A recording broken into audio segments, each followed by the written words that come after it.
Mais les gars, entre parenthèses, j'y pensais, j'aimerais vous en parler. J'organise ou je veux organiser des jeux concours, des choses comme ça, vous faire gagner des petits trucs parce qu'on a passé le cap des 6 000 abonnés. Mais je pense le faire à partir des 10 000 abonnés. Dès que je vais fêter mes 10 000 abonnés, je vais organiser un gros concours. Sinon, je vais l'organiser plus tôt. Alors, je vais pas juste vous dire, je vais vous faire gagner, je sais pas, un maillot, alors que peut-être vous, c'est autre chose qui vous intéresse. Alors, je vais prendre les commentaires qui sont les plus pertinents. Dites-moi qu'est-ce que vous aimeriez bien que je vous fasse gagner. Je sais pas, un maillot ou je sais pas quoi, une maison à Dubaï. Vas-y, lâchez-vous, dites-moi ce que vous aimeriez bien que je vous fasse gagner. Ça peut être cool, juste pour essayer de vous remercier, de me soutenir, bien sûr. On essaiera de programmer ça dans le petit temps que nous avons. Salutations fans de football, j'espère que tu vas bien, j'espère que ça se passe bien de ton côté. Alors aujourd'hui, on va parler de Daniel Alves, une légende du football. Mais avant de commencer la vidéo, je vais introduire celle-ci avec le discours de tous les youtubeurs, le discours universel. Abonnez-vous, activez la cloche de notification, partagez, agrandissez la communauté. On a 6000, certains d'entre vous me suivent depuis le début, c'est super. Je connais vos noms, franchement, et lorsque je lis vos commentaires, certains, je suis même habitué à vos caractères, je parle avec d'autres en message privé, donc venez m'écrire, je suis là, tranquille, on discute. De toute façon, on est humain, après tout. Donc, on va parler dans cette vidéo de Daniel Alves, j'espère que vous êtes prêts, que vous êtes tranquille, franchement, c'est une vidéo relax, donc pose-toi, on se met bien, on va parler de Daniel Alves ensemble et on va voir pourquoi c'est peut-être ces derniers mois, ces derniers matchs avec le FC Barcelone. C'est triste, mais peut-être on en reparlera.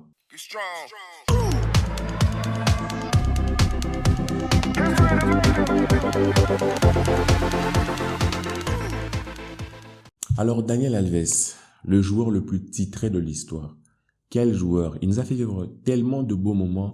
En fait, c'est un joueur tellement classe, en fait, tellement beau. Moi, c'est un joueur que je respecte énormément. Je kiffe ce joueur. Et on a même vu que lorsqu'il a quitté le FC Barcelone, on a eu du mal à le remplacer. Et mon père, avec qui je suis souvent le Barça, me dit souvent, on n'a pas de latéral droit. Je lui disais, mais non, à un moment donné, c'est Semedo lorsqu'il était en feu. Je me disais, on a Semedo et tout. Il me dit, ah, c'est rien. Et même Dest, ah, c'est rien. Il m'a toujours dit, mais on a besoin d'Daniel Alves, on a besoin d'Daniel Alves. Et lorsque l'on a vu son premier passage, il a marqué le club. Et même lorsqu'il revient, il nous fait des très belles choses. Il a 38 ans, le gars, notre papy. Et ce qu'il nous montre sur le terrain est très, très intéressant. Certes, il n'a plus la force de courir parce que le poste de latéral droit demande énormément de souffle, de courir, être important en attaque, en défense, quelquefois même au milieu de terrain.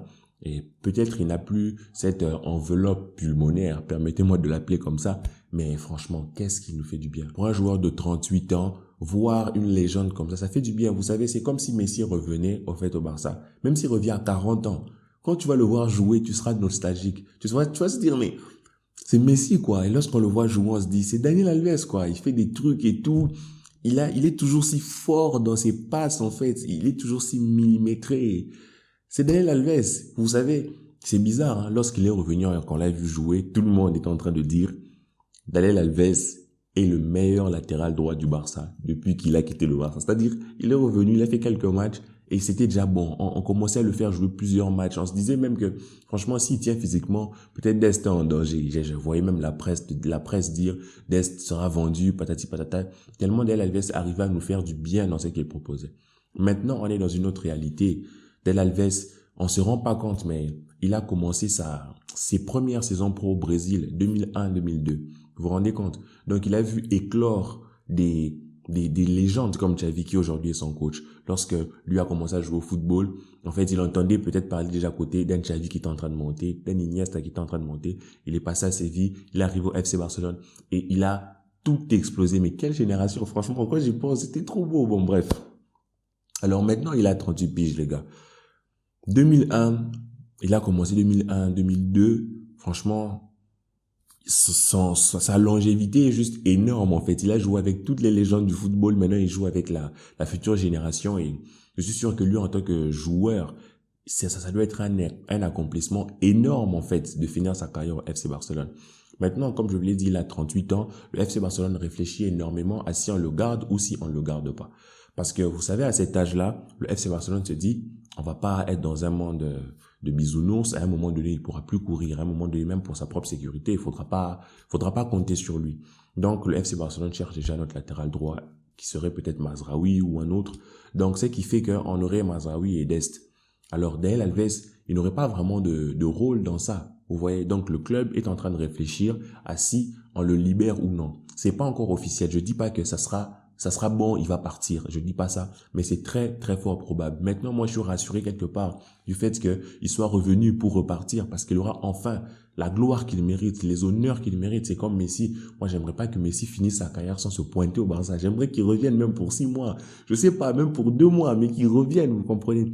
Et j'espère que ce Daniel Alves-là sera là encore, même pour une année. Parce qu'on le voit peut-être pas, mais il a sûrement une importance à l'extérieur même du terrain. Il est sûrement le grand frère de tout le monde. Sûrement, c'est celui qui réunit les gens. Il est très blagueur. Regardez Memphis. Il est super pote à Memphis. Et quand tu vois tout ça, tu te dis non.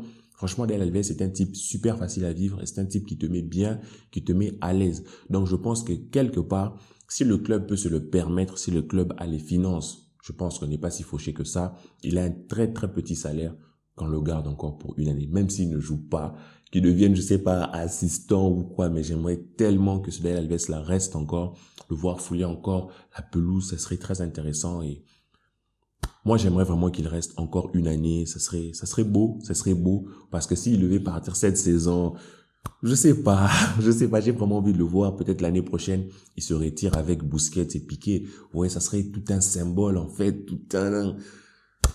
les gars, dites-moi en commentaire si vous le sentez comment, si vous pensez que vaut mieux qu'on se libère de lui tout de suite, comme ça on se fait des économies et de la place même dans le vestiaire, au niveau des dossards, tout ça, pour prendre un autre heure, ou bien si vous vous dites que c'est mieux qu'on le garde. Pour les quelques mois qu'il nous reste, j'espère que l'on aura un très bon Daniel Alves, j'espère que l'on pourra encore profiter de lui, et si jamais il devait quitter le Barça à la fin de cette saison, j'aimerais vous rappeler une seule chose pour conclure cette vidéo.